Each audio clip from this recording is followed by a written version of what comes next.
ആം, ക്രൈസ്തവ ലോകത്തിൽ പരിശുദ്ധാത്മാവിന്റെ വ്യക്തിത്വത്തെക്കുറിച്ച് നിരവധി തെറ്റിദ്ധാരണകളുണ്ട്. നമുക്ക് പലതും കേട്ടിട്ടുണ്ട്, പലരും പല രീതിയിൽ പറയുന്നതൊക്കെ നമ്മൾ അറിയാം. ചിലർ പരിശുദ്ധാത്മാവിനെ ഒരു നിഗൂഢ ശക്തിയായി കാണുന്നു, അല്ലെങ്കിൽ അതായത് പരിശുദ്ധാത്മാവിനെ ദൈവം ക്രിസ്തുവിന്റെ അനുയായികൾക്ക് ലഭ്യമാക്കുന്ന ഒരു വ്യക്തിത്വമില്ലാത്ത ശക്തിയായി കാണുന്ന പലരും അങ്ങനെ പറഞ്ഞു വരുന്നവരൊക്കെ ഉണ്ട്. ആദ്യമകാലങ്ങളിൽ നമ്മളിൽ പലരും അങ്ങനെയൊക്കെ തന്നെയായിരുന്നു വിശ്വസിച്ചിരുന്നത്. എന്നാൽ പരിശുദ്ധാത്മാവ് പൂർണ്ണമായും ദൈവം തന്നെയാണെന്നാണ് ബൈബിൾ നമ്മെ അറിയിക്കുന്നത്, നമ്മളോട് പറയുന്നത്. ബൈബിൾ വ്യക്തമാക്കുന്നത് പിതാവ്, പുത്രൻ, ആത്മാവ് എന്നീ മൂന്ന് വ്യക്തികളിൽ ഏക സത്യ ദൈവം നിത്യമായി നിലനിൽക്കുന്നു എന്നുള്ളതാണ്. പിതാവ്, പുത്രൻ, ആത്മാവ് എന്നീ മൂന്ന് വ്യക്തികളിൽ കൂടി, അല്ലെങ്കിൽ വ്യക്തികളിൽ ഏക സത്യ ദൈവം നിത്യമായി നിലനിൽക്കുന്നു എന്നാണ് ബൈബിൾ നമ്മെ അറിയിക്കുന്നത്. ഏകസത്യ ദൈവത്തെ ഒരേ ദിവ്യസത്യയും സ്വഭാവവും പങ്കിടുന്ന മൂന്ന് വ്യക്തികളായി തന്നെ നമുക്ക് തിരുവചനത്തിൽ കാണാം. മുമ്പ് ഞാൻ പറഞ്ഞ പോലെ പിതാവായ ദൈവം, പുത്രനായ ദൈവം, പരിശുദ്ധാത്മാവായ ദൈവം, ഇങ്ങനെ മൂന്ന് വ്യക്തിത്വങ്ങളെ തന്നെ നമുക്ക് കാണാൻ കഴിയുന്നുണ്ട്. ദൈവിക തൃത്വത്തിലെ ഈ ഓരോ അംഗവും വ്യക്തിത്വത്തിൽ വ്യത്യസ്തരും വ്യത്യസ്തമായ ഒരു പങ്കും ഒരു ധർമ്മവും നിറവേറ്റുകയും ചെയ്യുമ്പോൾ തന്നെ ആ ഓരോ വ്യക്തിയും തുല്യരും സഹനിത്യരുമാണ്. അതിലൊരാൾക്ക് നിത്യത കുറവ് അല്ലെങ്കിൽ അങ്ങനെയൊന്നുമില്ല, എല്ലാവരും സഹനിത്യരാണ്, ഒരേപോലെ നിത്യരാണ്, അവർ തുല്യരാണ്. അതായത് അവരിൽ ആരും മറ്റുള്ളവരെക്കാൾ താഴ്ന്നവരല്ല എന്നാണ് തിരുവചനം നമ്മെ അറിയിക്കുന്നത്. എന്നെ കേൾക്കുന്ന പ്രിയമുള്ളവരെ, ദൈവിക തൃത്വത്തെ പൂർണ്ണമായും മനസ്സിലാക്കാൻ നമുക്ക് ചില പരിമിതികൾ അത് തീർച്ചയായിട്ടും ഉണ്ട്. ചില പരിമിതികൾ നമുക്കുണ്ട്. നമുക്കത് പൂർണ്ണമായും മനസ്സിലാക്കി ഇന്നതാണെന്ന് വേർതിരിച്ച് അങ്ങനെ പറയാനൊന്നും നമ്മളെ കൊണ്ട് കഴിയത്തില്ല. അത് അതിന്റെ പരിമിതികളുണ്ട്. എങ്കിലും തിരുവചനം നമ്മെ വെളിപ്പെടുത്തിയതിനനുസരിച്ച് ചില കാര്യങ്ങൾ ഇന്ന് രാത്രി പറയുവാനായിട്ട് ഞാൻ ആഗ്രഹിക്കുന്നു. മനുഷ്യരിലുള്ളതുപോലെ തന്നെ ദേഹം, അല്ലെങ്കിൽ മനുഷ്യരിലുള്ളതുപോലെ ചിലപ്പോൾ ചിലർ ഈ ദൈവിക തൃത്വത്തെ വിശദീകരിക്കാൻ ഉപയോഗിക്കുന്ന ഒരു ഉദാഹരണമാണല്ലോ ദേഹം, ദേഹി, ആത്മാവ് എന്ന നിലയിൽ തൃത്വത്തിലെ വ്യക്തിത്വങ്ങളുടെ ഏകത്വത്തെ വിശദീകരിക്കാനാവില്ല, അവിടെയൊക്കെ തെറ്റിപ്പോവാണ്. അങ്ങനെയൊക്കെ നമ്മൾ വിശദീകരിക്കാൻ നമ്മൾ കേട്ടിട്ടുണ്ടാവും. യോഹന്നാന്റെ സുവിശേഷത്തിൽ കർത്താവ് തന്നെ പറഞ്ഞൊരു വാക്യമുണ്ട്. 10-ാം അധ്യായത്തിന്റെ 29-ഉം 30-ഉം വാക്യങ്ങൾ ഇങ്ങനെയാണ് പറയുന്നത്: അവയെ തന്നിരിക്കുന്ന എൻ്റെ പിതാവ് എല്ലാവരിലും വലിയവൻ, പിതാവിന്റെ കയ്യിൽ നിന്ന് പിടിച്ചു പറിപ്പാൻ ആർക്കും കഴിയുകയില്ല. അതിന് തുടർന്ന് പറയാണ്, ഞാനും പിതാവും ഒന്നാകുന്നു. നോക്കി, ആ ഒരു വാചകം ഞാൻ എടുക്കാൻ ആഗ്രഹിക്കുന്നത്, ഞാനും പിതാവും ഒന്നാകുന്നു. ഈ വേദഭാഗത്ത് പിതാവിനെ കുറിച്ചും പിതാവാം ദൈവത്തിന്റെ ചില പ്രവൃത്തികളെ കുറിച്ചൊക്കെ പറഞ്ഞിട്ട് യേശു കർത്താവ് പറയാണ് ഞാനും പിതാവും ഒന്നാകുന്നെന്ന്. ഈ അധ്യായം മുഴുവൻ നമ്മൾ പരിശോധിക്കുകയാണെങ്കിൽ പിതാവിന്റെ കൽപ്പനയും ഇഷ്ടങ്ങളും ഒക്കെ അനുസരിക്കുന്ന ഒരു പുത്രനെ കാണാം. അതായത് യേശു ക്രിസ്തുവിനെ നമുക്ക് കാണാൻ കഴിയുന്നുണ്ട്. ഇവിടെ ഞാനും പിതാവും ഒന്നാകുന്നു എന്ന് പറയുന്നതിലൂടെ യേശുക്രിസ്തു വ്യക്തമാക്കുന്നത് പിതാവിന്റെ ഹിതപ്രകാരം പുത്രൻ ചെയ്യുന്ന എല്ലാ പ്രവൃത്തികളിലും പിതാവിന്റെയും പുത്രന്റെയും ഇഷ്ടവും തീരുമാനവും ഒന്ന് തന്നെയാണെന്നുള്ളതാണ്. പിതാവിന്റെയും പുത്രന്റെയും ആ പ്രവൃത്തികളെല്ലാം, കർത്താവ് ചെയ്യുന്ന പ്രവൃത്തികളാകട്ടെ, പിതാവിന്റെ തീരുമാനങ്ങളാകട്ടെ, അതിൽ എല്ലാത്തിലും പിതാവിന്റെയും പുത്രന്റെയും ഇഷ്ടവും തീരുമാനവും എല്ലാം ഒന്ന് തന്നെയാണെന്ന് കർത്താവ് അതിലൂടെ ഉദ്ദേശിക്കുന്നത്. ഇനി നമ്മൾ വെളിപ്പാട് പുസ്തകത്തിലേക്ക് കടന്നു വരുമ്പോൾ, വെളിപ്പാട് പുസ്തകത്തിലെ 4-ാം അധ്യായത്തിൽ സിംഹാസനത്തിൽ ഉപവിഷ്ടനായ മഹാദൈവത്തെ വിവരിക്കുന്നത് നമുക്ക് കാണാം. 4-ാം അധ്യായം മുഴുവൻ ആ സിംഹാസനനായ കർത്താവിനെ കുറിച്ച്, അല്ലെങ്കിൽ മഹാദൈവത്തെയാണ് അവിടെ വർണ്ണിക്കുന്നത്. അവിടെയുള്ള സ്വർഗീയ ജീവികൾ ദൈവത്തെ മഹത്വപ്പെടുത്തുന്നതും ആ വേദഭാഗത്ത് വിവരിച്ചിട്ടുണ്ട്. അതിനെ തുടർന്ന് 5-ാം അധ്യായത്തിൽ സിംഹാസനത്തിലിരിക്കുന്ന ദൈവത്തിന്റെ കയ്യിലുള്ള 7 മുദ്രയാൽ മുദ്രയിടപ്പെട്ട പുസ്തകം തുറക്കാൻ യോഗ്യനായ ആരെയും കാണാനാവാത്തതിൽ യോഹന്നാൻ ഏറ്റവും കരഞ്ഞു എന്ന് നമുക്ക് കാണാം. അതിന്റെ 5-ന്റെ 5-ാമത്തെ വാക്യത്തിലാണ് അത് കാണാൻ കഴിയുന്നത്. അവിടെ ഇങ്ങനെയാണ് പറയുന്നത്. അതിന്റെ 5-ന്റെ 5-ാം വാക്യത്തിൽ അതിന്റെ മറുപടിയായിട്ട് മൂപ്പന്മാർ പറയുന്ന വാക്യം ഞാൻ വായിക്കാൻ ആഗ്രഹിക്കുന്നു. അപ്പോൾ മൂപ്പന്മാർ ഒരുത്തൻ എന്നോട്, കരയേണ്ട, യഹൂദാ ഗോത്രത്തിലെ സിംഹവും ദാവീദിന്റെ വേരുമായവൻ പുസ്തകവും അതിന്റെ 7 മുദ്രയും തുറപ്പാൻ തക്കവണ്ണം ജയം പ്രാപിച്ചിരിക്കുന്നു എന്ന് പറഞ്ഞു. പെട്ടെന്ന് തന്നെ യോഹന്നാൻ സിംഹാസനത്തിന്റെയും 4 ജീവികളുടെയും നടുവിൽ മൂപ്പന്മാരുടെ മധ്യത്തിൽ ഒരു കുഞ്ഞാട് അറക്കപ്പെട്ടതുപോലെ നിൽക്കുന്നത് കണ്ടു. അത് നമ്മുടെ കർത്താവും രക്ഷിതാവും യേശു ക്രിസ്തുവാണ്. അതിന് നമുക്ക് സംശയമൊന്നുമില്ല. ഇവിടെ കുഞ്ഞാടായി ചിത്രീകരിച്ചിരിക്കുന്ന യേശു കർത്താവ് സകലരുടെയും മധ്യയാണ് നിൽക്കുന്നത്. അതായത് 24 മൂപ്പന്മാരുടെയും അവരുടെ സിംഹാസനങ്ങളുടെയും 4 ജീവികളുടെയും ഒക്കെ മധ്യയായിട്ടാണ് ആ കർത്താവായ യേശു ക്രിസ്തുവിനെ അവിടെ നിൽക്കുന്നത് നമുക്ക് കാണാൻ കഴിയുന്നത്. അതുപോലെ തന്നെ അതിന്റെ ഒപ്പം 7 ആത്മാക്കൾ എന്ന് വിശേഷിപ്പിക്കാവുന്ന പരിശുദ്ധാത്മാവിന്റെ സാന്നിധ്യത്തെയും ആ വേദഭാഗത്ത് തന്നെ നമുക്ക് കാണുന്നുണ്ട്. അതായത് പിതൃപുത്ര പരിശുദ്ധാത്മാവും ദൈവത്തിന്റെ ഒരു പൂർണ്ണ സാന്നിധ്യം നമുക്ക് അവിടെ ദർശിക്കാനാവുന്നുണ്ട്. 4-ാം അധ്യായത്തിലും 5-ാം അധ്യായത്തിന്റെ 5 വരെയുള്ള വാക്യങ്ങളിലും ഈ കുഞ്ഞാടിനെ, അല്ലെങ്കിൽ കർത്താവായ യേശു ക്രിസ്തുവിനെ യോഹന്നാൻ കണ്ടിരുന്നില്ല എന്ന് നമുക്ക് ആ ഭാഗം വായിക്കുമ്പോൾ നമുക്കറിയാം. ഇതുവരെയും യേശു കർത്താവ് പിതാവിനൊപ്പം ആ സിംഹാസനത്തിൽ ഇരിക്കുകയായിരുന്നു എന്ന് നമുക്ക് ചിന്തിക്കാൻ കഴിയും. കാരണം ആ സിംഹാസനത്തിൽ ഇരിക്കുന്ന തേജസ്സും സിംഹാസനത്തിൽ ഇരിക്കുന്നവന്റെ ആ മഹത്വം ഒക്കെ അവിടെ എന്താണെന്ന് പോലും തിരിച്ചറിയാൻ കഴിയാത്ത അത്ര ആ ഒരു രീതിയിലായിരിക്കുമെന്ന് ഞാൻ വിചാരിക്കുന്നു. അങ്ങനെയുള്ളത് കൊണ്ട് എന്തുകൊണ്ട് അവിടെ ഇരിക്കുന്ന ആ രീതിയിൽ യോഹന്നാൻ അതിനെ മനസ്സിലാക്കാൻ കഴിഞ്ഞില്ല.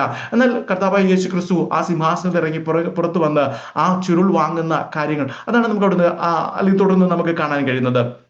അവിടെ ആ പുസ്തകം വാങ്ങി മുദ്രകളെ പൊട്ടിക്കാൻ വേണ്ടി സിംഹാസനത്തിൽ നിന്ന് എഴുന്നേറ്റ് സിംഹാസനത്തിന് മുമ്പിൽ നിൽക്കുന്നു എന്ന് നമുക്ക് ചിന്തിക്കാൻ കഴിയോടെ. അതുപോലെ തന്നെ നമുക്ക് വളരെ പരിചിതമായ ഒരു പ്രയോഗമാണല്ലോ പിതാവിന്റെ മടിയിലിരിക്കുന്ന ഏകജാതനായ പുത്രൻ. അതൊക്കെ നമ്മൾ ചേർത്ത് വായിക്കുമ്പോൾ നമുക്ക് അങ്ങനെയൊക്കെ തന്നെ അതിനെ മനസ്സിലാക്കാൻ കഴിയും. ഇനി ദൈവിക തൃത്വത്തെ എതിർക്കുന്നവർ പരിശുദ്ധാത്മാവിനെ മനുഷ്യരിലുള്ള ആത്മാവ് പോലെ ദൈവത്തിന്റെ ഉള്ളിലെ ആത്മാവാണെന്നും വാദിക്കുന്നത് ഞാൻ കേട്ടിട്ടുണ്ട്. എന്നോട് തർക്കുന്നത് അങ്ങനെ തർക്കം ഞാൻ അതിലൂടെയൊക്കെ ഞാൻ കടന്നു പോയിട്ടുണ്ട്. അതായത് പരിശുദ്ധാത്മാവ് പൂർണ്ണമായും അല്ലെങ്കിൽ പരിശുദ്ധാത്മാവ് എന്ന് പറയുമ്പോൾ ദൈവത്തിന്റെ ആത്മാവ്, നമ്മളിപ്പം നമുക്കൊക്കെ ആത്മാവുണ്ടെന്ന് പറയുന്ന പോലെ ദൈവത്തിന് ഒരു ആത്മാവുണ്ട്, ആ ആത്മാവാണ് പരിശുദ്ധാത്മാവ് എന്നുള്ളൊരു വാദമാണ് അവർ പറയുന്നത്. പരിശുദ്ധാത്മാവ് പൂർണ്ണമായും മറ്റൊരു വ്യക്തിയാണെന്ന് പറയുമ്പോൾ ദൈവത്തിന്റെ ഉള്ളിലുള്ള ആത്മാവിനെയും കൂട്ടി 4 ദൈവമുണ്ടോ എന്നും അവർ പരിഹാസം കലർത്തി ചോദിച്ചിട്ടുണ്ട്. അങ്ങനെ ഞാൻ കേട്ടിട്ടുണ്ട്. യഥാർത്ഥത്തിൽ ദൈവവും ആത്മാവ് തന്നെയാണെന്നാണ് ബൈബിൾ സാക്ഷ്യപ്പെടുത്തുന്നത്. നമ്മൾ ഇരിക്കുന്ന പിതാവാം ദൈവം അതും ഒരു ആത്മാവ് തന്നെയാണ്. യോഹന്നാന്റെ സുവിശേഷത്തിൽ യേശുക്രിസ്തു ഇപ്രകാരം പറഞ്ഞതായി രേഖപ്പെടുത്തിയിട്ടുണ്ട്. 4:24 വാക്യത്തിൽ ഇങ്ങനെ പറയുന്നുണ്ട്, ദൈവം ആത്മാവാകുന്നു, അവനെ നമസ്കരിക്കുന്നവർ ആത്മാവിലും സത്യത്തിലും നമസ്കരിക്കുന്നു. നമുക്ക് അവിടെ ദൈവം ആത്മാവാണ്, ദൈവവും ആത്മാവാണെന്ന് തന്നെയാണ് നമുക്ക് അവിടെ കാണാൻ കഴിയുമ്പോൾ. ദൈവം ആത്മാവായിരിക്കുമ്പോൾ ദൈവത്തിന്റെ ആത്മാവ് എന്ന് പറയുമ്പോൾ അത് പരിശുദ്ധാത്മാവ് എന്ന് ബൈബിൾ വെളിപ്പെടുത്തുന്ന മറ്റൊരു വ്യക്തിത്വത്തെയാണെന്ന് നമുക്കതിൽ നിന്ന് മനസ്സിലാക്കാൻ കഴിയും. പരിശുദ്ധാത്മാവിൽ ദൈവത്തിന്റെ സ്വഭാവ സവിശേഷതകളിൽ പരിശുദ്ധാത്മാവ് ദൈവം തന്നെയാണെന്നും നമുക്ക് മനസ്സിലാക്കാൻ കഴിയും.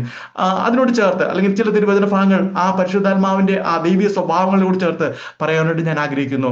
ഇനി ലൂക്കോസിന്റെ സുവിശേഷത്തിലേക്ക് കടന്നു വരുമ്പോൾ അവിടെ മറിയയുടെ മുമ്പിൽ ദൂതൻ പ്രത്യക്ഷനായി, നീ ഗർഭം ധരിച്ചൊരു മകനെ പ്രസവിക്കും, അവന് യേശു എന്ന് പേർ വിളിക്കണമെന്ന് അറിയിക്കുന്ന ഒരു ഭാഗം 1-ാം അധ്യായത്തിന്റെ 31-ാമത്തെ വാക്യത്തിൽ നമുക്ക് കാണാൻ കഴിയും.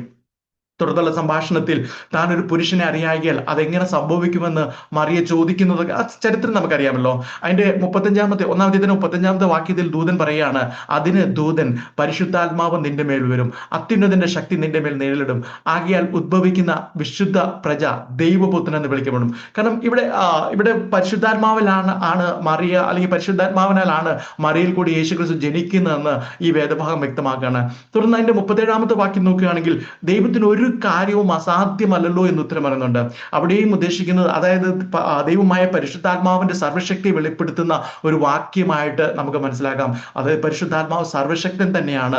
പിതാവായ ദൈവം സർവശക്തനായിരിക്കുന്നത് പോലെ, പുത്രനായ യേശുക്രിസ്തു സർവശക്തനായിരിക്കുന്നത് പോലെ പരിശുദ്ധാത്മാവും സർവശക്തൻ തന്നെയാണെന്ന് ആ വചനം നമ്മെ വെളിപ്പെടുത്തുന്നു. ഇനി സങ്കീർത്തനത്തിലേക്ക് വരും ദാവീദ് പറയുന്ന വളരെ പ്രസിദ്ധമായ ഒരു വാക്യമാണല്ലോ അതിന്റെ 139-ാം അധ്യായത്തിന്റെ 7-8 വാക്യങ്ങൾ. നിന്റെ ആത്മാവിനെ ഒളിച്ച് ഞാൻ എവിടേക്ക് പോകും, തിരുസന്നിധി വിട്ട് ഞാൻ എവിടേക്ക് ഓടും, ഞാൻ പാതാളത്തിൽ കയറിയാൽ നീ അവിടെയുണ്ട്, പാതാളത്തിൽ എൻ്റെ കിടക്ക് വിരിച്ചാൽ നീ അവിടെയുണ്ട്, നിന്റെ ആത്മാവിനെ ഒളിച്ച് ഞാൻ എവിടേക്ക് പോകും. അതായത് പരിശുദ്ധാത്മാവിനെ ഒളിച്ച് എവിടെയും പോകാൻ കഴിയുന്നില്ല. അതായത് പരിശുദ്ധാത്മാവിന്റെ സർവ്വവ്യാപിത്വവും നമുക്ക് അവിടെ കാണാൻ കഴിയുന്നുണ്ട്. പിതാവായ ദൈവം സർവ്വവ്യാപിയായിരിക്കുന്നത് പോലെ, പുത്രനായ യേശുക്രിസ്തു സർവ്വവ്യാപിയായിരിക്കുന്നത് പോലെ പരിശുദ്ധാത്മാവ് സർവ്വവ്യാപിയാണെന്ന് തന്നെ നമുക്ക് മനസ്സിലാക്കി കഴിയുന്നുണ്ട്. ഇനി കൊരിന്ത്യർ ലേഖനത്തിലേക്ക് കടന്നു വരുമ്പോൾ 1 കൊരിന്ത്യർ 2-ാം അധ്യായത്തിന്റെ 10 വാക്യങ്ങളിൽ ഇങ്ങനെ പറയുന്നുണ്ട്, നമുക്കോ ദൈവം തന്റെ ആത്മാവിനാൽ വെളിപ്പെടുത്തിയിരിക്കുന്നു, ആത്മാവ് സകലത്തെയും ദൈവത്തിന്റെ ആഴങ്ങളെയും ആരായുന്നു, മനുഷ്യനുള്ളത് അവനിലെ മനുഷ്യാത്മാവല്ലത് അല്ലാതെ മനുഷ്യരിൽ ആരറിയും, അവണ്ണം തന്നെ ദൈവത്തിലുള്ളത് ദൈവാത്മാവല്ലാതെ ആരും ഗ്രഹിച്ചിട്ടില്ല. ഇത് പരിശുദ്ധാത്മാവിന്റെ സർവജ്ഞാനത്തെയാണ് ഈ വാക്യങ്ങളിൽ വിവരിക്കുന്നത് നമുക്ക് കാണുന്നുണ്ട്. അതുപോലെയുള്ള നിരവധി തെളിവുകൾ നമുക്ക് ബൈബിളിൽ കൂടെ നമുക്ക് കാണാൻ കഴിയുന്നുണ്ട്. പ്രിയമുള്ളവരെ, പരിശുദ്ധാത്മാവ് ഒരു ശക്തിയല്ല, അല്ലെങ്കിൽ വെറും ഒരു ശക്തിയല്ല, ഒരു വ്യക്തി തന്നെയാണ് എന്ന് നമുക്ക് ഈ വചനങ്ങളൊക്കെ നമ്മൾ ചേർത്ത് വെക്കുമ്പോൾ നമുക്ക് കാണാൻ കഴിയുന്നുണ്ട്. കൂടാതെ പരിശുദ്ധാത്മാവും മനസ്സും വികാരങ്ങളും ഇച്ഛാശക്തിയുമുള്ള ഒരു ദൈവിക വ്യക്തിത്വമാണെന്നും ബൈബിൾ നമ്മോട് പറയുന്നുണ്ട്. മനസ്സും വികാരങ്ങളും ഇച്ഛാശക്തിയും അതെല്ലാം പ്രകടിപ്പിക്കുന്ന അങ്ങനെ ഒരു ദൈവീയ വ്യക്തിത്വമായിട്ട് നമുക്ക് കാണുന്നുണ്ട്. നമ്മളിപ്പോൾ വായിച്ച 1 കൊരിന്ത്യർ 2-ാം അധ്യായത്തിന്റെ 10-ാമത്തെ വാക്യത്തിൽ ഇങ്ങനെ പറയുന്നുണ്ട്, നമുക്ക് ദൈവം തന്റെ ആത്മാവിനാൽ വെളിപ്പെടുത്തിയിരിക്കുന്നു, ആത്മാവ് സകലത്തെയും ദൈവത്തിന്റെ ആഴങ്ങളെയും ആരായുന്നു എന്നുള്ളത്. അതായത് പരിശുദ്ധാത്മാവ് ചിന്തിക്കുകയും അറിയുകയും ചെയ്യുന്നു എന്നുള്ളത് ആ വാക്യം തന്നെ നമ്മൾക്ക് തെളിയിക്കുന്നുണ്ടല്ലോ. നമ്മുടെ ബുദ്ധി കൊണ്ടോ ഏതെങ്കിലും തത്വശാസ്ത്രം കൊണ്ടോ ഏതെങ്കിലും മതസംഹിത കൊണ്ടോ ഈ വേദഭാഗത്ത് കാണാൻ അല്ലെങ്കിൽ കാണുന്ന ജ്ഞാനം കരസ്ഥമാക്കുവാൻ അത് കൈവശമാക്കാൻ നമുക്ക് കഴിയുന്നതല്ല. എന്നാൽ പരിശുദ്ധാത്മാവിനാൽ ദൈവം നമുക്കത് വെളിപ്പെടുത്തി തരുന്നു എന്നുള്ളതാണ് ആ വാക്യം നമ്മെ പഠിപ്പിക്കുന്നത്. ഇനി എഫേസ്യ ലേഖനത്തിലേക്ക് നമുക്ക് വരികയാണെങ്കിൽ ദൈവത്തിന്റെ പരിശുദ്ധാത്മാവിനെ ദുഃഖിപ്പിക്കരുത് എന്നൊരു വേദഭാഗം നമുക്കറിയല്ലോ. ദുഃഖിപ്പിക്കുന്ന ഒരു വികാരമാണ്. അങ്ങനെ ഒരു വികാരത്തിൽ അവിടെ കാണാൻ കഴിയുന്നുണ്ട്. അവിടെ 4-ാം അധ്യായത്തിന്റെ 30-ാമത്തെ വാക്യത്തിലാണ് ദൈവത്തിന്റെ പരിശുദ്ധാത്മാവിനെ ദുഃഖിപ്പിക്കരുത്, അവനാലല്ലോ നിങ്ങളുടെ വീണ്ടെടുപ്പ് നാളിനായി മുദ്രയിട്ടിരിക്കുന്നത് എന്നുള്ള ആ വാക്യം. അവിടെ ഈ വാക്യത്തിൽ അവനാലല്ലോ നിങ്ങൾ എന്നുള്ള പദം, അവനാലല്ലോ നിങ്ങളുടെ വീണ്ടെടുപ്പ് നാളിനായി മുദ്രയിട്ടിരിക്കുന്നത്, ആ പ്രസ്താവനയിലെ അവനാലല്ലോ എന്ന പദം വളരെ കൃത്യമായി തന്നെ പരിശുദ്ധാത്മാവിന്റെ വ്യക്തിത്വത്തെ വിവരിക്കുന്നതായിട്ട് നമുക്ക് കാണുന്നുണ്ട്. ഈ വാക്യത്തിൽ കാണുന്ന മുദ്ര എന്ന പദം ഗവൺമെന്റിനോടും കോടതി ഭാഷയോടും ചേർന്നിരിക്കുന്ന ഒന്നാണെന്ന് നമുക്കറിയാം. കാരണം മുദ്ര എപ്പോഴും അതിനോട് ചേർന്നാണ്. മുദ്രയിടുന്നത് ഗവൺമെന്റ് അല്ലെങ്കിൽ കോടതികളാണ് ഓരോ കാര്യങ്ങളും മുദ്രയിട്ട് കാര്യങ്ങളൊക്കെ കൊണ്ടുപോകുന്നത്. ദൈവഭക്തന്മാരുടെ പൂർണ്ണമായുള്ള വീണ്ടെടുപ്പ് നടക്കുന്ന നാൾ വരെ, അതായത് നമ്മിൽ തേജസ് വെളിപ്പെടുന്ന നാൾ വരെ അധികാരത്തോട് നമ്മെ സൂക്ഷിക്കുന്നത് പരിശുദ്ധാത്മാവ് തന്നെയാണ്. അല്ലെങ്കിൽ ആ അധികാരം നമ്മളിൽ പരിശുദ്ധാത്മാവ് പ്രയോഗിക്കുന്നു എന്ന് നമുക്ക് കാണാൻ കഴിയുന്നുണ്ട്. ഇനി ഈ വേദഭാഗത്ത് പരിശുദ്ധാത്മാവിനെ ദുഃഖിപ്പിക്കുന്നതാണ് കണ്ടത്. ഏതൊക്കെ കാരണങ്ങൾ കൊണ്ട് പരിശുദ്ധാത്മാവിനെ നമുക്ക് ദുഃഖിപ്പിക്കാൻ കഴിയുന്നതെന്ന് ആ അധ്യായത്തിൽ തന്നെ നമുക്ക് ചില വാക്യങ്ങളോട് നോക്കിയിട്ട് നമുക്ക് മുന്നോട്ട് പോകാം. 4-ാം അധ്യായത്തിന്റെ 22 മുതലുള്ള വാക്യങ്ങൾ നമ്മൾ വായിക്കുമ്പോൾ അവിടെ നമുക്ക് കാണാൻ കഴിയുന്നുണ്ട്, മുമ്പിലത്തെ നടപ്പ് സംബന്ധിച്ച് ചതിമോഹങ്ങളാൽ വഷളായി പോകുന്ന പഴയ മനുഷ്യനെ ഉപേക്ഷിച്ച് നിങ്ങളുടെ ഉള്ളിലെ ആത്മാവ് സംബന്ധമായി പുതുക്കം പ്രാപിച്ച് സത്യത്തിന്റെ ഫലമായ നീതിയിലും വിശുദ്ധിയിലും ദൈവാനുരൂപമായി സൃഷ്ടിക്കപ്പെട്ട പുതു മനുഷ്യനെ ധരിച്ചുകൊള്ളുവീൻ. പ്രിയമുള്ളവരെ, അപ്രകാരം ഒരു പുതുമനുഷ്യനെ ധരിക്കുവാൻ നമുക്ക് കഴിഞ്ഞില്ലെങ്കിൽ നമ്മൾ പരിശുദ്ധാത്മാവിനെ ദുഃഖിപ്പിക്കുകയാണ്. അങ്ങനെ ഒരു പുതുമനുഷ്യനെ ധരിക്കുന്നതിലൂടെ എന്തൊക്കെ സ്വഭാവമാറ്റം നമ്മളിൽ ഉണ്ടാകുമെന്നുള്ളത് തുടർന്നുള്ള വാക്യങ്ങളിൽ നമുക്ക് കാണാൻ കഴിയുന്നുണ്ട്. അതിന്റെ 25-ാമത്തെ വാക്യത്തിലേക്ക് കടന്നു വരുമ്പോൾ, ആകയാൽ ബോഷ്ക്ക് ഉപേക്ഷിച്ച് ഓരോരുത്തരും താന്താന്റെ കൂട്ടുകാരനോട് സത്യം സംസാരിപ്പീൻ, നാം തമ്മിൽ അവയവങ്ങളല്ലോ. എന്നെ കേൾക്കുന്ന പ്രിയമുള്ളവരെ, സത്യം സംസാരിക്കാതെ ബോഷ്ക്ക് സംസാരിക്കുന്നവർ പരിശുദ്ധാത്മാവിനെ ദുഃഖിപ്പിക്കുകയാണ്. അതിന്റെ കൂടുതൽ വിശദീകരണങ്ങളിലേക്കൊക്കെ ഞാൻ പോകാൻ ആഗ്രഹിക്കുന്നില്ല. നമുക്ക് അതൊക്കെ കൃത്യമായിട്ട് അറിയാമല്ലോ. പ്രിയമുള്ളവരെ, നമുക്ക് സത്യം സംസാരിക്കാൻ കഴിഞ്ഞില്ലെങ്കിൽ ദൈവിക സത്യമായി നമുക്ക് നിരന്തരം പ്രശ്നങ്ങൾ ഉണ്ടാകും. അവിടെ നമ്മൾ ഏറ്റുമുട്ടലുകൾ ഉണ്ടാകും. അതുകൊണ്ട് തീർച്ചയായിട്ടും സത്യം സംസാരിക്കുന്നവരായി മാറുവാൻ ദൈവം നമ്മെ ഇടവരുത്തട്ടെ. അതിന്റെ 26-ാം വാക്യത്തിൽ ഇങ്ങനെ പറയുന്നുണ്ട്, കോപിച്ചാൽ പാപം ചെയ്യാതിരിപ്പീൻ, സൂര്യൻ അസ്തമിക്കുമ്പോൾ നിങ്ങൾ കോപം വച്ചുകൊണ്ടിരിക്കരുത്. നമ്മുടെയൊക്കെ മാനുഷിക പ്രകൃതിയിൽ ഇഷ്ടമില്ലാത്തതും വേദനിപ്പിക്കുന്നതുമായ പല കാര്യങ്ങളിലും നമ്മൾ കോപിച്ചിട്ടുണ്ട്. ഇവിടെ തിരുവചനം നമ്മെ പ്രബോധിപ്പിക്കുന്നത് അതും പരിശുദ്ധാത്മാവിനെ ദുഃഖിപ്പിക്കുന്ന ആ നിലയിൽ അതിനെ കൊണ്ടുപോകരുത് എന്നുള്ളതാണ് തിരുവചനം നമ്മെ പ്രബോധിക്കുന്നത്. ഇനി അതിന്റെ 27-ാം വാക്യത്തിൽ നമ്മൾ കടന്നു വരുമ്പോൾ ആ വാക്യത്തിൽ പറയുന്നത് പിശാചിന് ഇടം കൊടുക്കരുത്. നോക്കുക, പിശാചിന് ഇടം കൊടുക്കുക എന്നതിലൂടെ നമുക്ക് മനസ്സിലാക്കാൻ കഴിയുന്നത് നമ്മൾ ആരും തന്നെ പണ്ടത്തെ പോലെ പിശാചിന്റെ കയ്യിലെ ഒരു ആയുധമായി, പണ്ട് നമ്മൾ പിശാചിന്റെ കയ്യിൽ ഒരു ആയുധമായിരുന്നു, പിശാചിന്റെ കയ്യിൽ അല്ലെങ്കിൽ പിശാചിന്റെ മക്കളായിരുന്നു എന്ന് പറയുന്ന പോലെ അന്നത്തെ ആ അവസ്ഥയിലേക്ക് മടങ്ങി പോകരുത് എന്നുള്ള ഒരു മുന്നറിയിപ്പ് തന്നെയാണ് നമുക്ക് അവിടെ നിന്നൊക്കെ കാണാൻ കഴിയുന്നത്. ഇനി 28-ാം വാക്യത്തിലേക്ക് കടന്നു വരുമ്പോൾ നമുക്ക് അവിടെ കാണാൻ കഴിയുന്നത്, കള്ളൻ ഇനി കക്കാതെ മുട്ടുള്ളവന് ദാനം ചെയ്യുവാൻ ഉണ്ടാകേണ്ടതിന് കൈകൊണ്ട് നല്ലത് പ്രവർത്തിച്ച് അധ്വാനിക്കുക അത്രേ വേണ്ടത്. ഈ വാക്യം വായിക്കുമ്പോൾ നമ്മളെ അല്പം അത്ഭുതപ്പെടുത്തുന്നതാണല്ലോ. കാരണം പരിശുദ്ധാത്മാവിനെ കുറിച്ച് പറയുമ്പോൾ ദൈവഭക്തർക്കിടയിൽ കള്ളന്മാർക്ക് എന്ത് കാര്യം അല്ലെ എന്നുള്ളൊരു ചോദ്യമൊക്കെ നമ്മുടെ ഉള്ളിൽ ഉയരാം. പ്രത്യേകിച്ച് ആദ്യ നൂറ്റാണ്ടിലെ സഭയോട് ഇങ്ങനെ പ്രബോധിപ്പിക്കാൻ കാരണം എന്തായിരിക്കും എന്നുള്ളത്. ഇന്ന് ചിലപ്പോൾ അങ്ങനെയൊക്കെ നമ്മൾ ഒത്തിരി പേര് അങ്ങനെയൊക്കെ തോന്നുന്ന കാര്യങ്ങളൊക്കെ നമ്മുടെ ചുറ്റുപാട് നടക്കുന്നുണ്ട്. എന്നാൽ ആദ്യ നൂറ്റാണ്ടിലെ ദൈവസഭയോട് ഇങ്ങനെ ഒരു കാര്യം ഓർമ്മിപ്പിക്കാൻ എന്തായിരിക്കും എന്നുള്ള കാരണം, പ്രിയമുള്ളവരെ, അതിന്റെ ഒരു കാരണം ഇതാണ്. ഒരുപക്ഷെ കള്ളനായിരുന്ന അവസ്ഥയിൽ നിന്ന് വന്നവരോടായിരിക്കാം ഈ പ്രബോധനം. നമുക്കറിയാം, കർത്താവിന്റെ വലതുഭാഗത്തിരുന്ന ആ ഒരു ദുഷ്പ്രവർത്തിക്കാരനും മാനസാന്തരപ്പെട്ടു. അങ്ങനെ നമ്മൾ അവരെ ഇന്നും കള്ളെന്ന് വിളിക്കുന്ന അതേപോലെയുള്ള കാര്യങ്ങളൊക്കെ നമുക്കറിയാമല്ലോ. പിന്നെ ഫിലോമോന്റെ ലേഖനത്തിലേക്ക് നമുക്ക് വരുമ്പോൾ അവിടെ ആ ഫിലോമോൻ എഴുതിയ ലേഖനത്തിൽ ഒനേസിമോസിനെ കുറിച്ച് പൗലോസ് പറയുന്ന കാര്യങ്ങളൊക്കെ അവനെ പുകഴ്ത്തി പറയുന്നത് അതൊക്കെ അങ്ങനെ ആ അവസ്ഥയിൽ നിന്നൊക്കെ മാനസാന്തരപ്പെട്ടവരോടൊക്കെ പറയുന്നതാണ് എന്ന് നമുക്കറിയാം. പക്ഷെ അതിനേക്കാൾ കുറച്ചുകൂടെ പ്രസക്തിയുള്ള ഒരു ഭാഗമുണ്ട്.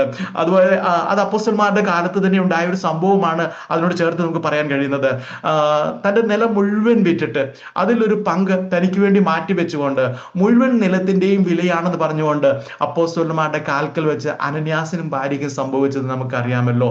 ആ ഒരു സത്യം നമുക്ക് നോക്കുമ്പോൾ അന്ന് ഇതുപോലെയുള്ള കാര്യങ്ങളിലൊക്കെ ദൈവം കാണുന്നത് അതിനെ എങ്ങനെയാണെന്ന് നമുക്ക് മനസ്സിലാക്കാൻ കഴിയുന്നുണ്ട്.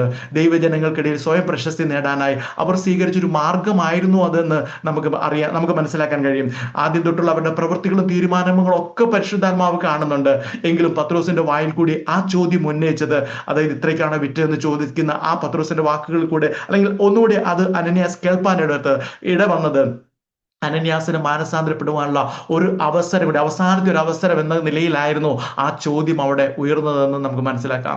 ഇനി നാലാമത്തെ എഫെസ്യ ലേഖനത്തിന്റെ അടുത്ത വാക്യത്തിൽ കിടക്കുമ്പോൾ 4:29 വരുമ്പോൾ അവിടെ കാണാൻ കഴിയുന്നത്, കേൾക്കുന്നവർക്ക് കൃപ ലഭിക്കേണ്ടതിന് ആവശ്യം പോലെ ആത്മീയ വർധനയ്ക്കായി നല്ല വാക്കല്ലാതെ ആകാത്തതൊന്നും നിങ്ങളുടെ വായിൽ നിന്ന് പുറപ്പെടരുത്. ഇതെല്ലാം അതിനെ ഞാൻ കൂടുതൽ വിശദീകരിക്കേണ്ടുള്ളൂ. ആകാത്ത വാക്കുകൾ എന്താണെന്നുള്ളതൊക്കെ നമുക്കറിയാമല്ലോ. ഇതെല്ലാം പരിശുദ്ധാത്മാവിനെ ദുഃഖിപ്പിക്കുന്നതാണെന്നാണ് തിരുവചനം നമ്മെ ഓർമ്മിപ്പിക്കുന്നത്.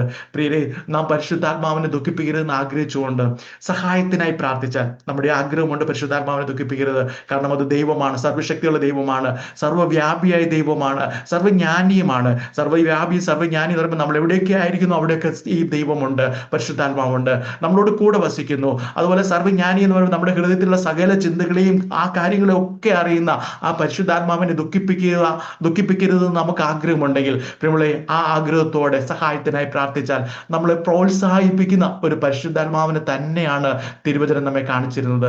അപ്പോസ്തല പ്രവൃത്തികൾ 9:31 വാക്യത്തിൽ അവിടെ ഒരു പ്രതിസന്ധിയുടെ മധ്യയിൽ കാര്യങ്ങളൊക്കെ ഒരു ക്രമീകരണം വരുമ്പോൾ അവിടെ തുറന്നു പറയാണ്, അങ്ങനെ യഹൂദിയ, ഗലീല, ശമരിയ എന്നീ ദേശങ്ങളിലൊക്കെ ഈ സഭയ്ക്ക് സമാധാനമുണ്ടായി. അത് ആത്മീക വർധന പ്രാപിച്ചും കർത്താവിനോടുള്ള ഭക്തിയിലും പരിശുദ്ധാത്മാവിന്റെ പ്രബോധനയിലും നടന്ന് പെരുകിക്കൊണ്ടിരുന്നു എന്നുള്ളത്. അതായത് പരിശുദ്ധാത്മാവിന്റെ പ്രബോധനയിലും നടന്നും പെരുകിക്കൊണ്ടിരിക്കുന്നു. അതായത് നമുക്ക് ആത്മീക വർധന പ്രാപിച്ച് കർത്താവിനുള്ള ഭക്തിയിൽ പെരുകി വരുവാൻ പരിശുദ്ധാത്മാവ് നമ്മളെ പ്രബോധിച്ചു കൊണ്ടിരിക്കുന്നു, പ്രോത്സാഹിപ്പിച്ചു കൊണ്ടിരിക്കുന്നു, ഉത്സാഹിപ്പിച്ചു കൊണ്ടിരിക്കുന്നു എന്നുള്ളതാണ് ആ വാക്യം കാണുന്നത്. അതുകൂടാതെ പരിശുദ്ധാത്മാവിന് എല്ലാ ക്രിസ്തു ഭക്തന്മാരുടെയും ആശ്വാസകനും ഉപദേശകനുമായി വർത്തിക്കുവാൻ, അല്ലെങ്കിൽ അതിനായി നിലകൊള്ളുവാൻ കഴിയുമെന്ന് കൂടി തിരുവചനം നമുക്ക് ഉറപ്പ് തരുന്നുണ്ട്. പരിശുദ്ധാത്മാവ് നിലയിലൊക്കെ നമുക്കുണ്ട്, നമ്മളോട് കൂടെ ഉണ്ടെന്നുള്ളത് നമുക്കറിയാലോ. ഒന്നാം സുവിശേഷത്തിലെ വാക്യങ്ങളൊക്കെ നമുക്കറിയാം. ഞാൻ പിന്നീട് ഒന്നുകൂടെ വായിക്കാം എന്നുള്ള കാര്യം കൂടി തിരുവചനം നമുക്ക് ഉറപ്പ് തരുന്നുണ്ട്. കർത്താവും ദൈവമായ യേശു ക്രിസ്തു ഈ ഭൂമിയിലേക്ക് വന്ന് നമ്മുടെ എല്ലാവരുടെയും പാപങ്ങൾക്ക് പ്രായശ്ചിത്തം വരുത്തുവാനായിട്ട് കൽവരിയിൽ ഒരു മഹായാഗമായി തീർന്ന് അടക്കപ്പെട്ട് മൂന്നാം നാൾ ഉയർത്തെഴുന്നേറ്റ് ഇന്ന് സ്വർഗത്തിൽ പിതാവാം ദൈവത്തിന്റെ വലത്ത് ഭാഗത്ത് ഇരിക്കുന്നു എന്നുള്ളത് നമുക്കറിയാം. അതിന്റെ തിരുവചനമൊക്കെ അതിന്റെ സത്യങ്ങളൊക്കെ നമുക്കറിയാമല്ലോ. യേശു ക്രിസ്തു കൊല്ലപ്പെടുന്നതിന് മുമ്പ് ആസന്നമായ തന്റെ ആ മരണത്തെക്കുറിച്ച് ശിഷ്യന്മാർക്ക് മുന്നറിയിപ്പ് നൽകിയിരുന്നു. അതിനോടൊപ്പം തന്നെ യേശു കർത്താവ് താൻ പോയതിനു ശേഷം സത്യത്തിന്റെ ആത്മാവെന്ന മറ്റൊരു കാര്യസ്ഥനെ അവരോട് കൂടി എന്നേക്കും ഇരിക്കേണ്ടതിന് നൽകുമെന്നും വാഗ്ദത്തം ചെയ്തിരുന്നു.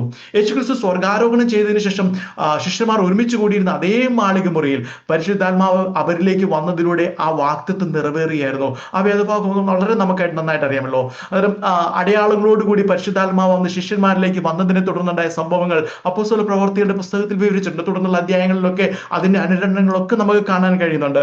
ഞാൻ അതിന്റെ ഒന്നാം അധ്യായത്തിൽ കർത്താവ് കൊടുക്കുന്ന ആ വാഗ്ദത്തത്തിന്റെ ഒന്നാം അധ്യായത്തിന്റെ 4-5 വാക്യങ്ങളിൽ കൊടുത്തിരിക്കുന്ന ആ ഭാഗം ഒന്ന് വായിക്കാനായിട്ട് ആഗ്രഹിക്കുന്നു. അപ്പോസ്തല പ്രവൃത്തികൾ 1-ാം അധ്യായത്തിന്റെ 4-5 വാക്യങ്ങൾ അവിടെ ഇങ്ങനെ കാണുന്നുണ്ട്. അങ്ങനെ അവൻ അവരുമായി കൂടിയിരിക്കുമ്പോൾ അവരോട്, നിങ്ങൾ യെരൂശലേമിൽ നിന്ന് വാങ്ങിപ്പോകാതെ എന്നോട് കേട്ട പിതാവിന്റെ വാഗ്ദത്തത്തിനായി കാത്തിരിക്കണം. യോഹന്നാൻ വെള്ളം കൊണ്ട് സ്നാനം കഴിപ്പിച്ചു, നിങ്ങൾക്കോ ഇനി ഏറെ നാൾ കഴിയും മുമ്പേ പരിശുദ്ധാത്മാവ് കൊണ്ട് സ്നാനം ലഭിക്കുമെന്ന് കൽപ്പിച്ചു. യോർദാൻ നദിയിൽ യോഹന്നാൻ സ്നാനം കഴിപ്പിച്ചതിനെ കുറിച്ച് സുവിശേഷങ്ങൾ വിവരിക്കുന്നുണ്ട്. നമ്മൾ അതിനോട് ചേർന്ന് നമ്മളും ഇന്ന് ഒരു വിശ്വാസ സ്നാനം നമ്മൾ സ്വീകരിക്കുകയും നമ്മൾ ആ കൽപ്പന അനുസരിക്കുകയും ഒക്കെ ചെയ്യാറുണ്ട്. അതിന് സമാനമായ നിലയിൽ യോഹന്നാന് സ്നാനം കഴിപ്പിക്കുവാനായി വെള്ളം എന്നൊരു മാധ്യമം അല്ലെങ്കിൽ വസ്തു വേണമായിരുന്നു. വെള്ളം കൊണ്ടായിരുന്നു യോഹന്നാൻ സ്നാനം കഴിപ്പിച്ചിരുന്നത്. എന്നാൽ ഈ വേദഭാഗത്ത് പരിശുദ്ധാത്മാവ് കൊണ്ട് സ്നാനം ലഭിക്കുമെന്ന് പറയുമ്പോൾ സ്നാനം കഴിപ്പിക്കുന്ന ആൾ ആരെന്നൊരു ചോദ്യം ഉയരുന്നുണ്ടാവും. ആരായിരിക്കും പരിശുദ്ധാത്മാവ് കൊണ്ട് അല്ലെങ്കിൽ ക്രിസ്തുവിന്റെ ശിഷ്യന്മാരെ സ്നാനപ്പെടുത്തുന്നതിനുള്ളൊരു ചോദ്യം നമുക്ക് ആ പ്രസ്താവന ഉയരുന്നുണ്ടല്ലോ.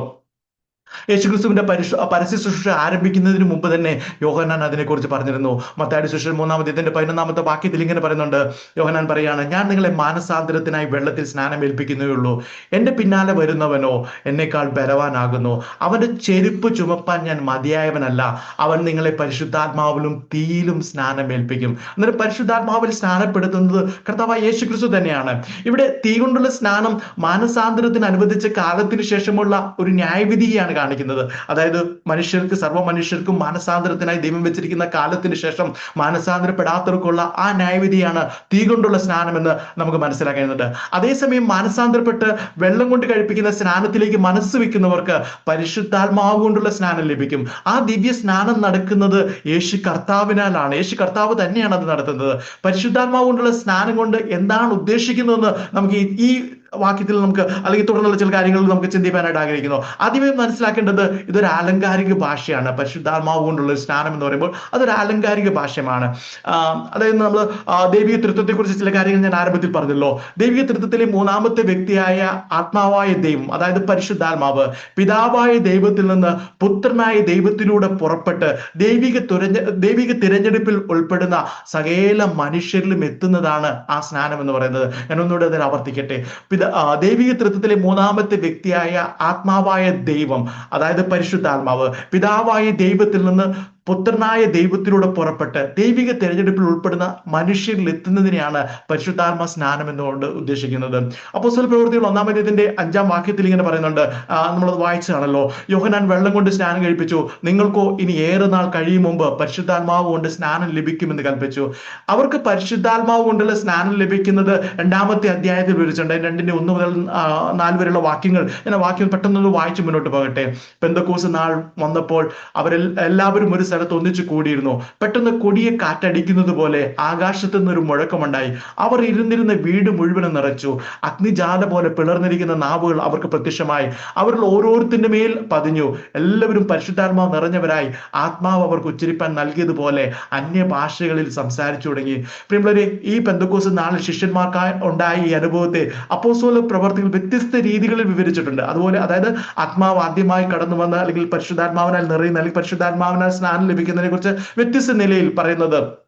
ഒന്ന്, നമ്മളിപ്പോൾ കണ്ട 5-ാം വാക്യത്തിൽ പറയുന്നത് പരിശുദ്ധാത്മാവ് കണ്ട 1-ാം അധ്യായത്തിൽ 5-ാം വാക്യത്തിൽ പറയുന്നത് പരിശുദ്ധാത്മാവ് കൊണ്ടുള്ള സ്നാനം എന്ന് പറയുന്നത് കാണുന്നുണ്ട്. അതിന്റെ 1-ാം അധ്യായത്തിന്റെ 8-ാമത്തെ വാക്യത്തിൽ ഇങ്ങനെ പറയുന്നുണ്ട്, എന്നാൽ പരിശുദ്ധാത്മാവ് നിങ്ങളുടെ മേൽ വരുമ്പോൾ എന്നുള്ളത്, അതായത് നമ്മുടെ മേൽ വരിക എന്നുള്ളത്, നിങ്ങൾ ശക്തി ലഭിച്ചിട്ട് യെരൂശലേമിലും യഹൂദിയയിൽ എല്ലായിടത്തും ശമരിയിലും ഭൂമിയുടെ അറ്റത്തോളം എന്റെ സാക്ഷികളാകും എന്നുള്ളത്. 2-ാം അധ്യായത്തിന്റെ 4-ാം വാക്യത്തിലേക്ക് വരുമ്പോൾ എല്ലാവരും പരിശുദ്ധാത്മാവ് നിറഞ്ഞവരായി എന്നാണ്. അത് അങ്ങനെ നിറഞ്ഞവരായി ആത്മാവ് അവർക്ക് ഉച്ചരിപ്പാൻ നൽകിയതുപോലെ അന്യഭാഷകൾ സംസാരിച്ചു തുടങ്ങി. അതോടെ പരിശുദ്ധാത്മാവ് നിറഞ്ഞവരായി എന്നുള്ള പദമാണ് നമുക്ക് കാണുന്നത്. ഇനി അപ്പോസ്തല പ്രവൃത്തിയിൽ തന്നെ 9-ാം അധ്യായത്തിന്റെ 17-ാമത്തെ വാക്യത്തിലേക്ക് കടന്നു വരുമ്പോൾ അനന്യാസും പൗലോസും തമ്മിൽ കൂട്ടുമുട്ടുമ്പോൾ പറയുന്ന വാക്കാണ്, അങ്ങനെ അനന്യാസ് ആ വീട്ടിൽ ചെന്ന് അവന്റെ മേൽ കൈവച്ച്, ശൗലേ സഹോദര, നീ കാഴ്ച പ്രാപിച്ച് പരിശുദ്ധാത്മ പൂർണ്ണനാകേണ്ടതിന് നീ വന്ന വഴി നിനക്ക് പ്രത്യക്ഷനായ യേശു എന്ന കർത്താവ് എന്നെ അയച്ചിരിക്കുന്നു എന്ന് പറയുന്നത്. അവിടെ പരിശുദ്ധാത്മ പൂർണ്ണനാകുക എന്നുള്ളൊരു പദമാണ് നമുക്ക് കാണുന്നത്. അപ്പോസ്തല പ്രവൃത്തികൾ തന്നെ 10-ാം അധ്യായത്തിന്റെ 47-ാമത്തെ വാക്യത്തിൽ നമ്മൾ നോക്കുമ്പോൾ, നമ്മെ പോലെ പരിശുദ്ധാത്മാവ് ലഭിച്ച ഇവരെ സ്നാനം കഴിപ്പിച്ചു കൂടാതെ വണ്ണം വെള്ളം വിലക്കുവാൻ ആർക്ക് കഴിയും? പരിശുദ്ധാത്മാവ് ലഭിച്ച എന്നൊരു പദം കാണാൻ കഴിയുന്നുണ്ട്. 19-ാം അധ്യായത്തിന്റെ 2-ാം വാക്യത്തിൽ പൗലോസ് ചോദിക്കുന്ന ഒരു ചോദ്യമുണ്ട്, നിങ്ങൾ വിശ്വസിച്ചിട്ട് പരിശുദ്ധാത്മാവിനെ പ്രാപിച്ചുവോ? പരിശുദ്ധാത്മാവിനെ പ്രാപിച്ചു എന്നുള്ള പദം അവിടെ നമുക്ക് കാണുന്നുണ്ട്. പിന്നെ ഇതെല്ലാം സൂചിപ്പിക്കുന്ന ഒരേ ഒരു കാര്യത്തെ തന്നെയാണ്, പരിശുദ്ധാത്മാവ് നമ്മിൽ വന്നു നിറയുക, പരിശുദ്ധാത്മാവിനെ സ്നാനം ഏൽക്കുക, പരിശുദ്ധാത്മാവിനെ പ്രാപിക്കുക, പരിശുദ്ധാത്മാവ് വരിക. ഇതെല്ലാം സൂചിപ്പിക്കുന്ന ഒരേ അർത്ഥത്തിൽ തന്നെ അല്ലെങ്കിൽ ഒരേ കാര്യത്തെ തന്നെയാണ്. യേശു കർത്താവിന്റെ സ്വർഗാരോഹണത്തിന് ശേഷം മാളിക മുറിയിൽ പ്രാർത്ഥനയോടെ കാത്തിരുന്ന ശിഷ്യന്മാരിലേക്ക് ആ പരിശുദ്ധാത്മാവ് കടന്നു വന്നത് ഒരു ശക്തിയായിട്ട് മാത്രമല്ല ആത്മാവാം ദൈവം ഇറങ്ങി വന്നത്. അത് ഒരു വ്യക്തി എന്ന പോലെ അതിൽ അവരുടെ കൂടെയുള്ള അല്ലെങ്കിൽ ഇന്ന് രാത്രി നമ്മൾ ആദ്യം തുടക്കത്തിൽ ചിന്തിച്ചതുപോലെ എല്ലാം കഴിയുന്നവനും എല്ലാം അറിയുന്നവനും എല്ലായിടത്തും ഉള്ളവനായ പരിശുദ്ധാത്മാവ് തന്റെ മുഴു വ്യക്തിത്വത്തോടുകൂടി നമ്മളോട് കൂടെ വസിക്കുന്നു എന്നുള്ള സത്യം നാം മനസ്സിലാക്കണം. അങ്ങനെയാണ് പരിശുദ്ധാത്മാവ് നമ്മളോട് കൂടെ ആയിരിക്കുന്നത്. കേവലം ഒരു ശക്തി മാത്രമായിട്ട് പലപ്പോഴും ഇന്നത്തെ കാലത്തൊക്കെ നമ്മുടെ സഭാ കൂടിവരവുകളിൽ പാട്ട് പാടുന്നതിന്റെ അവസാനത്തെ ചില മിനിറ്റുകളിലേക്ക് മാത്രം പരിശുദ്ധാത്മാവ് എന്ന നിലയിലേക്കൊക്കെയുള്ള ചിന്തകൾ പോയിരിക്കുന്നു. അങ്ങനെയൊക്കെ പുതുതലമുറകൾ ധരിച്ചു വെച്ചിരിക്കുന്നു എന്നൊക്കെ നമുക്കറിയാം. പക്ഷെ അങ്ങനെയല്ല പരിശുദ്ധാത്മാവിന്റെ സാന്നിധ്യവും പരിശുദ്ധാത്മാവിന്റെ പ്രവർത്തനവും തന്റെ ക്രിസ്തു ഭക്തന്മാരിൽ ഉള്ളതെന്ന് നാം മനസ്സിലാക്കണം. സ്വർഗസ്ഥനായ പിതാവ് തന്നോട് യാചിക്കുന്നവർക്ക് പരിശുദ്ധാത്മാവിനെ എത്രയധികം കൊടുക്കുമെന്നുള്ള യേശുക്രിസ്തുവിന്റെ വാക്കുകൾക്ക് എത്ര ആഴവുണ്ടെന്നുള്ള കാര്യം മനസ്സിലാക്കാൻ ഇന്നത്തെ ഈ സന്ദേശം ഇടയാകട്ടെ എന്ന് ഞാൻ പ്രാർത്ഥിക്കുന്നു. അതിന് എത്ര വലുപ്പമുണ്ട്, എത്ര അധികം പിതാവ് പരിശുദ്ധാത്മാവിനെ കൊടുക്കുമെന്ന് കർത്താവ് പറയുമ്പോൾ ഇതെല്ലാം കർത്താവ് മനസ്സിൽ കൊണ്ട് ഒന്ന് ഒരുപക്ഷെ ശിഷ്യന്മാർക്ക് അത് അല്ലെങ്കിൽ അത്രയും കാര്യത്തോട് ഗ്രഹിക്കാൻ ശിഷ്യന്മാർക്ക് അന്ന് കഴിഞ്ഞു കാണില്ലായിരിക്കാം. പക്ഷെ കർത്താവ് ഇതെല്ലാം ഉൾക്കൊണ്ടുകൊണ്ടാണ് ഈ കാര്യങ്ങളൊക്കെ അവരോട് പറയുന്നത്. എത്രയധികം അവർക്ക് കൊടുക്കുവാൻ ദൈവത്തിന് ഇഷ്ടം അല്ലെങ്കിൽ പിതാവാം ദൈവത്തിന് ഇഷ്ടമുണ്ട് എന്നുള്ളത് പറയുമ്പോൾ ആ പരിശുദ്ധാത്മാവിന്റെ എത്രയോ വലിയ പ്രവർത്തനങ്ങൾ അത് അവരിലൂടെ നടക്കുവാനുണ്ടെന്നുള്ള കാര്യം കൂടിയായിരുന്നു അതിലൂടെ നമുക്ക് കാണാൻ കഴിയുന്നത്. പ്രിയമുള്ളവരെ, പരിശുദ്ധാത്മാവിന് വേണ്ടിയിട്ട് നമ്മുടെ പ്രാർത്ഥനകൾ ഏതെങ്കിലും കുറച്ച് സമയത്തേക്ക് മാത്രം പ്രയോജനപ്പെടുന്ന ഒരു ശക്തിക്ക് വേണ്ടി മാത്രമാകരുത്. അതെപ്പോഴും നാം അറിയുക, നമ്മുടെ വാഴ്ത്തപ്പെട്ട കർത്താവായ യേശു ക്രിസ്തു യേശുക്രിസ്തുവിന്റെ പരിശുദ്ധാത്മാവിനെ കുറിച്ചുള്ള വാഗ്ദത്തം അതൊരു ചെറിയ സന്ദേശമല്ല, അതൊരു വലിയ സന്ദേശം തന്നെയാണെന്നുള്ളത് ഇത്രയും പറഞ്ഞ കാര്യങ്ങൾ നമുക്ക് മനസ്സിലാക്കുന്നുണ്ടല്ലോ. വിശദീകരണങ്ങൾ കൂടാതെ തന്നെ നമുക്ക് മനസ്സിലാക്കാൻ കഴിയുന്ന ചില വേദഭാഗങ്ങളോട് വായിച്ചുകൊണ്ട് ഞാൻ ഇന്നത്തെ രാത്രിയിൽ ഈ സന്ദേശം അവസാനിപ്പിക്കുവാനായിട്ട് ഞാൻ ആഗ്രഹിക്കുന്നു. യോഹന്നാന്റെ സുവിശേഷം 14-ാം അധ്യായത്തിന്റെ 16-ഉം 17-ഉം വാക്യങ്ങളിൽ ഇങ്ങനെയാണ് കാണുന്നത്: എന്നാൽ ഞാൻ പിതാവിനോട് ചോദിക്കും, അവൻ സത്യത്തിന്റെ ആത്മാവെന്ന മറ്റൊരു കാര്യസ്ഥനെ എന്നേക്കും നിങ്ങളോടുകൂടി ഇരിക്കേണ്ടതിന് നിങ്ങൾക്ക് തരും. ലോകം അവനെ കാണുകയോ അറിയുകയോ ചെയ്യായികയാൽ അതിന് അവനെ ലഭിപ്പാൻ കഴിയില്ല. നോക്കുക, ലോകം പരിശുദ്ധാത്മാവിനെ കാണുകയോ അറിയുകയോ ചെയ്യായാൽ അതിന് അവനെ ലഭിക്കാൻ കഴിയില്ല. നിങ്ങളോ അവൻ നിങ്ങളോട് കൂടെ വസിക്കുകയും നിങ്ങളിൽ ഇരിക്കുകയും ചെയ്യുന്നത് കൊണ്ട് അവനെ അറിയുന്നു എന്നാണ് ആ തിരുവചനം നമ്മെ അറിയിക്കുന്നത്. ഇനി 14-ാം അധ്യായത്തിന്റെ 26-ാം വാക്യത്തിൽ ഇങ്ങനെ കാണുന്നുണ്ട്: എങ്കിലും പിതാവ് എന്റെ നാമത്തിൽ അയപ്പാനുള്ള പരിശുദ്ധാത്മാവ് എന്ന കാര്യസ്ഥൻ നിങ്ങൾക്ക് സകലവും ഉപദേശിച്ചു തരികയും ഞാൻ നിങ്ങളോട് പറഞ്ഞതൊക്കെ നിങ്ങളെ ഓർമ്മപ്പെടുത്തുകയും ചെയ്യും. എന്ന് മാത്രം എത്ര ആഴമുണ്ട് നോക്കുക. നിങ്ങളോട് കൂടെ ഇരുന്ന് ആ പരിശുദ്ധാത്മാവ് എന്ന കാര്യസ്ഥൻ നിങ്ങൾക്ക് സകലവും ഉപദേശിച്ചു തന്ന് നിങ്ങളോട് പറഞ്ഞതൊക്കെ നിങ്ങളെ ഓർമ്മപ്പെടുത്തുന്ന പരിശുദ്ധാത്മാവിനെ നമുക്ക് അവിടെ കാണാൻ കഴിയുന്നുണ്ട്. ഇനി മുന്നോട്ട് പോകുമ്പോൾ 16-ാം അധ്യായത്തിന്റെ 7 മുതൽ 11 വരെയുള്ള വാക്യങ്ങൾ വായിക്കുമ്പോൾ ഇങ്ങനെയാണ്: എന്നാൽ ഞാൻ നിങ്ങളോട് സത്യം പറയുന്നു, ഞാൻ പോകുന്നത് നിങ്ങൾക്ക് പ്രയോജനം. നോക്കുക, കർത്താവ് പോകുന്നത് ശിഷ്യന്മാർക്ക് ഒത്തിരി പ്രയാസമുണ്ടായിരുന്നു. അതിനെ ചൊല്ലി പത്രോസിനെ കർത്താവ് ശാസിക്കുന്ന കാര്യങ്ങളൊക്കെ ചില ആഴ്ചകൾ നമ്മൾ ചിന്തിച്ചാണ്. എന്നിട്ട് കർത്താവ് പറഞ്ഞു, ഞാൻ പോകുന്നത് നിങ്ങൾക്ക് പ്രയോജനം. ഞാൻ പോകാഞ്ഞാൽ കാര്യസ്ഥൻ നിങ്ങളുടെ അടുക്കൽ വരികയില്ല. ഞാൻ പോയാൽ അവനെ നിങ്ങളുടെ അടുക്കൽ അയക്കും. അവൻ വന്ന് പാപത്തെക്കുറിച്ചും നീതിയെക്കുറിച്ചും ന്യായവിധിയെക്കുറിച്ചും ലോകത്തിന് ബോധം വരുത്തും. അവർ എന്നിൽ വിശ്വസിക്കായ കൊണ്ട് പാപത്തെക്കുറിച്ചും ഞാൻ പിതാവിന്റെ അടുക്കൽ പോകുകയും നിങ്ങൾ ഇനി എന്നെ കാണാതിരിക്കുകയും ചെയ്തുകൊണ്ട് നീതിയെക്കുറിച്ചും ഈ ലോകത്തിന്റെ പ്രഭു വിധിക്കപ്പെട്ടിരിക്കുന്നതുകൊണ്ട് ന്യായവിധിയെക്കുറിച്ചും തന്നെ. അതിന്റെ 12-ാം വാക്യത്തിൽ ഇങ്ങനെ കാണുന്നുണ്ട്: ഇനിയും വളരെ നിങ്ങളോട് പറവാനുണ്ട്, എന്നാൽ നിങ്ങൾക്ക് ഇപ്പോൾ വഹിപ്പാൻ കഴിവില്ല. അതായത് നിങ്ങൾക്ക് ഇപ്പോൾ മനസ്സിലാക്കാൻ ഏറ്റെടുക്കാൻ കഴിവില്ല. സത്യത്തിന്റെ ആത്മാവ് വരുമ്പോഴോ അവൻ നിങ്ങളെ സകല സത്യത്തിലേക്കും വഴി നടത്തും. അവൻ സ്വയമായി സംസാരിക്കാതെ താൻ കേൾക്കുന്നത് സംസാരിക്കുകയും വരുവാനുള്ളത് നിങ്ങൾ അറിയിച്ചു തരികയും ചെയ്യും. നോക്കുക, അവൻ സ്വയമായി സംസാരിക്കാതെ താൻ കേൾക്കുന്നത് സംസാരിക്കും. അവിടെയാണ് നമുക്ക് ആ ഏകത്വത്തെ കാണാൻ കഴിയുന്നത്. ആ ത്രിയേകത്വത്തിലുള്ള ആ ഏകത്വം, ഒരു ദൈവം എന്നുള്ള ആ അർത്ഥം നമുക്ക് മനസ്സിലാക്കാൻ കഴിയുന്നത്. അവൻ സ്വയമായി സംസാരിക്കാതെ താൻ കേൾക്കുന്നത് സംസാരിക്കുകയും വരുവാനുള്ളത് നിങ്ങൾക്ക് അറിയിച്ചു തരികയും ചെയ്യും. അവൻ എനിക്കുള്ളത് ഇന്നെടുത്ത് നിങ്ങൾക്ക് അറിയിച്ചു തരുന്നത് കൊണ്ട് എന്നെ മഹത്വപ്പെടുത്തും. പ്രിയമുള്ളവരെ, നമ്മൾക്ക് ദൈവത്തെ മഹത്വപ്പെടുത്തുവാൻ ആഗ്രഹിക്കുന്നവരാണ്. നമ്മൾ ദൈവത്തെ സ്തുതിക്കുവാൻ ആഗ്രഹിക്കുന്നവരാണ്. കർത്താവിനെ മഹത്വപ്പെടുത്തുവാൻ ആഗ്രഹിക്കുന്നവരാണ്. ഇതൊക്കെ സത്യമായിരിക്കുമ്പോൾ പ്രിയമുള്ള ഒരു കാര്യം ഓർക്കുക, ഇതൊക്കെ സാധ്യമാകുന്നത് നമ്മളോട് കൂടെ വസിക്കുന്ന പരിശുദ്ധാത്മാവിനാലാണ്. അതൊരു ശക്തി മാത്രമല്ല. തീർച്ചയായിട്ടും പരിശുദ്ധാത്മാവിനാൽ ശക്തി നമുക്ക് പ്രാപിക്കാൻ കഴിയും. തീർച്ചയായിട്ടും ശക്തി ലഭിക്കുക എന്നുള്ളത് അപ്പോസ്തല പ്രവൃത്തിയിൽ അങ്ങനെ ഒരു വാക്യം തന്നെയുണ്ട്. അത് ശക്തിയുണ്ട്. പക്ഷേ അതിനേക്കാളൊക്കെ പ്രാധാന്യം ആ ശക്തി നമുക്ക് ലഭിക്കുന്നത് തീർച്ചയായിട്ടും നമ്മളോട് കൂടെ പരിശുദ്ധാത്മാവ് നമ്മളോട് കൂടെ സഞ്ചരിക്കുമ്പോൾ, നമ്മളോട് കൂടെ വസിക്കുമ്പോൾ, നമ്മുടെ ഹൃദയത്തിലായിരിക്കുമ്പോൾ, നാം പരിശുദ്ധാത്മാവിനാലായിരിക്കുമ്പോൾ, പരിശുദ്ധാത്മാവിനാൽ സ്നാനമേൽക്കുമ്പോൾ, ആ നിലയിലൊക്കെ മുന്നോട്ട് പോകുമ്പോഴാണ് പ്രിയമുള്ളവരെ നമ്മുടെ മേൽ ശക്തി പ്രയോഗിക്കുന്നത്. തുടർന്ന് വരുന്ന ആഴ്ചയിൽ ഞാൻ തുടർന്ന് ചിന്തിപ്പാനായിട്ട് ആഗ്രഹിക്കുന്നുണ്ട്. ശക്തി ലഭിച്ചിട്ട് അവർ ചെയ്ത കാര്യങ്ങൾ, എനിക്ക് അതിനെക്കുറിച്ച് ഞാൻ ആദ്യമേ പറഞ്ഞിട്ടുള്ളൂ, അതിനെക്കുറിച്ചായിരുന്നു എനിക്ക് ഞാൻ ആ ഒരു വചനം പ്രിപ്പയർ ചെയ്യാനായിട്ട് ആഗ്രഹിച്ചത്. എന്നാൽ ഈ നിലയിൽ ഇത് ചിന്തിപ്പാൻ ദൈവാത്മാവ് ഇങ്ങനെ ഒരു പ്രേരണ ലഭിച്ചു. ഇന്ന് രാത്രിയിൽ നമുക്ക് പരിശുദ്ധാത്മാവിന്റെ മുമ്പാകെ നമുക്ക് നമ്മളെ തന്നെ സമർപ്പിക്കാം. അവനോട് കൂടെ നമുക്കും ആ പരിശുദ്ധാത്മാവിനെ ദുഃഖിപ്പിക്കാതിരിക്കുവാൻ, പരിശുദ്ധാത്മാവിന്റെ അവന്റെ ഹൃദയങ്ങളെ നമ്മൾ കാര്യസ്ഥനായി നമ്മെ നടത്തുന്ന പരിശുദ്ധാത്മാവിന്റെ വലിയ സാന്നിധ്യം പറഞ്ഞുകൊണ്ട് മുന്നോട്ട് പോകാൻ ദൈവം നമ്മുടെ ജീവിതത്തിൽ ഇടവരുത്തട്ടെ. ദൈവവചനങ്ങൾ നമ്മെ എല്ലാവരെയും അനുഗ്രഹിക്കുമാറാകട്ടെ. ആമേൻ.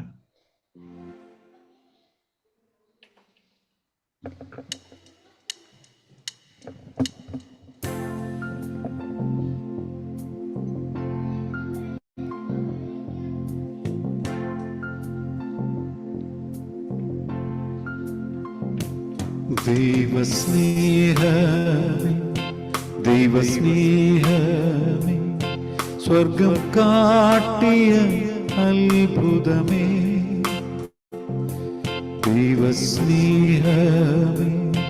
ദൈവസ്നേഹമേ സ്വർഗം കാട്ടിയ അത്ഭുതമേ, മരക്കുരിശിന്മേൽ എന്റെ പേർക്കായി യേശു ചൊരിഞ്ഞതാ ദിവ്യ സ്നേഹമേ, എന്തു നൽകും പകരമാ തുല്യമാ ഒന്നുമില്ല നാഥനെ, എന്തു നൽകും പകരമാ തുല്യമാ? ഒന്നുമില്ല നാഥനെ, നന്ദിയോടെ അന്ത്യത്തോളം പാടിടും ഞാൻ ദേവാ. ഇത്രത്തോളം താതൻ എന്നെ സ്നേഹിച്ചുവല്ലോ, നന്ദിയോടെ അന്ത്യത്തോളം പാടിടും ഞാൻ ദേവാ. ഇത്രത്തോളം താതൻ എന്നെ സ്നേഹിച്ചുവല്ലോ, നന്ദിയോടെ അന്ത്യത്തോളം പാടിടും ഞാൻ ദേവാ. ഇത്രത്തോളം താതൻ എന്നെ സ്നേഹിച്ചുവല്ലോ.